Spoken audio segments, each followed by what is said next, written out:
enquanto o pau tava quebrando, eu olhava pro lado e falava, cara, pô, legal aqui, mas eu não quero ficar aqui para sempre. Né? Eu não quero ficar aqui para sempre.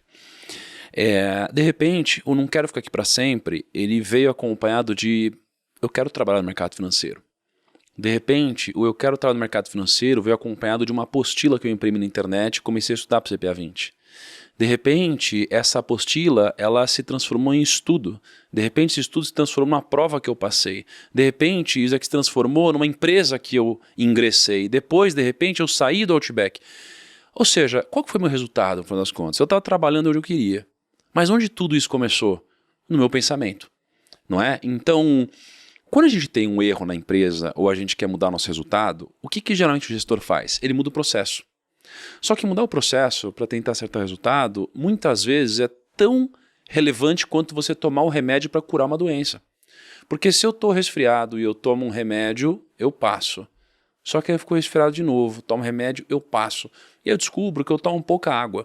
E aí eu sempre vou ter a mesma doença. Então, se eu mudar o processo, eu vou mudar temporariamente o resultado. Mas se eu quiser mudar o resultado genuinamente, eu vou precisar mudar algo que vem muito antes disso. Qual que é a real causa? Que é o quê? É a raiz, cara. A raiz na nossa vida é o pensamento. A raiz na empresa é a cultura. E o pensamento, ele é muito importante de ser cultivado. Porque se você olha para uma planta que tem vida e você rega ela com água, ela vive. Se você não rega ela com água, ela não vive. Então qual que é o segredo? É o cultivo. E quando a gente está numa empresa, e aí eu vou traçar um paralelo agora com, por exemplo, religião, né? Ir na igreja. Por que é tão importante? Porque ao estar lá você ouve. Ao você ouvir, você fala. Ao você falar, você se ouve. Então você vai fortalecendo o seu pensamento. E quando você faz isso, você acaba fortalecendo também a sua ação, a sua atitude. Então esse tipo de ação dentro da empresa é muito relevante. Isso é algo que eu acho que a gente pode aprimorar muito aqui no Grupo Primo. Mas a importância da cultura é porque ela traz mais resultado. Sem dúvida. De fato, né, cara? Então assim, realmente, cultura e tecnologia são duas coisas muito importantes. E tem um lance que acho que vai de encontro ao tema que a gente puxou aqui do próprio episódio, que é o que tem nessas empresas que crescem mais do que das empresas que não crescem tanto. E aí é um lance que eu observo, assim, tendo contato com muito empreendedor, é que na origem do negócio, quando o empreendedor aí cria o negócio, normalmente o objetivo dele não é criar um negócio, né? O objetivo dele é se dar um emprego. O cara fala assim, pô, eu tô aqui... Quem sabe eu começar a empreender agora, eu vou ganhar um pouquinho mais de dinheiro e vou ter tempo livre. Ele tem essa ilusão aí no começo, como a gente sabe, né? Aí ele vai lá e começa, ele pensa, o que eu sou bom? Pô, eu sou bom em finanças, vou montar um escritório. Sou bom em cozinhar, vou montar um negócio de cozinha vendendo iFood. Vai fazer o que ele sabe fazer e aí ele começa a ganhar um dinheirinho, 5 mil, 10 mil, 15 mil, 20 mil. E aí ele tá ganhando daqui a pouco 30 mil, um negocinho micro, já é o suficiente para ganhar 30 mil, né? Olhando para o tamanho do mercado. E aí ele se depara com a seguinte dúvida, pô, eu posso seguir crescendo esse negócio, tomando mais risco, mais funcionário, papapá, que é uma puta dor de cabeça e meu lifestyle nem vai mudar tanto, ou eu posso ficar aqui sem tomar mais risco e viver esse lifestyle business, né? Que é o negócio que me dá o meu emprego, meu lifestyle business. E não o caminho do hardcore business, que eu vou fazer um negócio de verdade, para ser grande e tudo mais.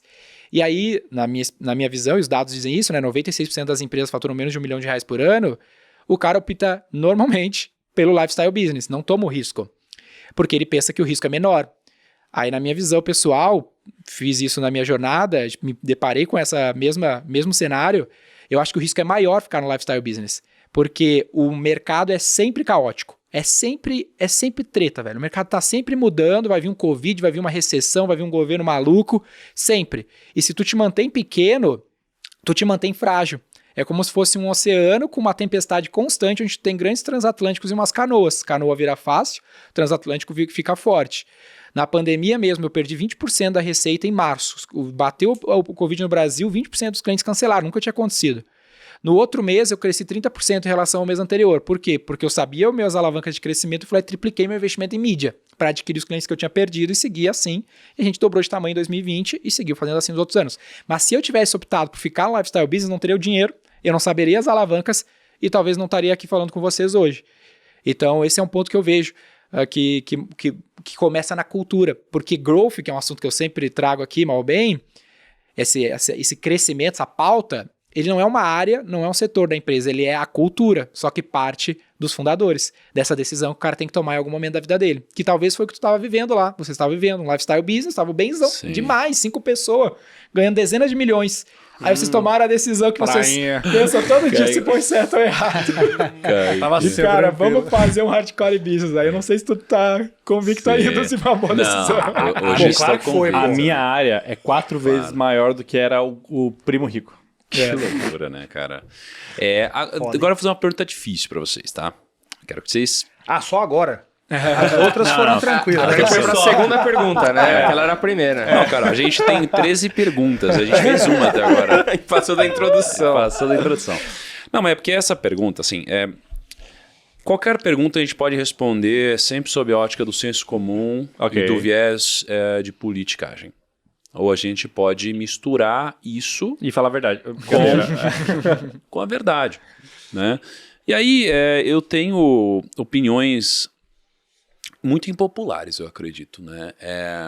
E eu acho que essas opiniões populares de fato me trouxeram até aqui, porque se as minhas opiniões fossem populares, eu estaria concordando com o que a maioria faz, logo eu faria o que a maioria faz, logo eu teria o que a maioria tem.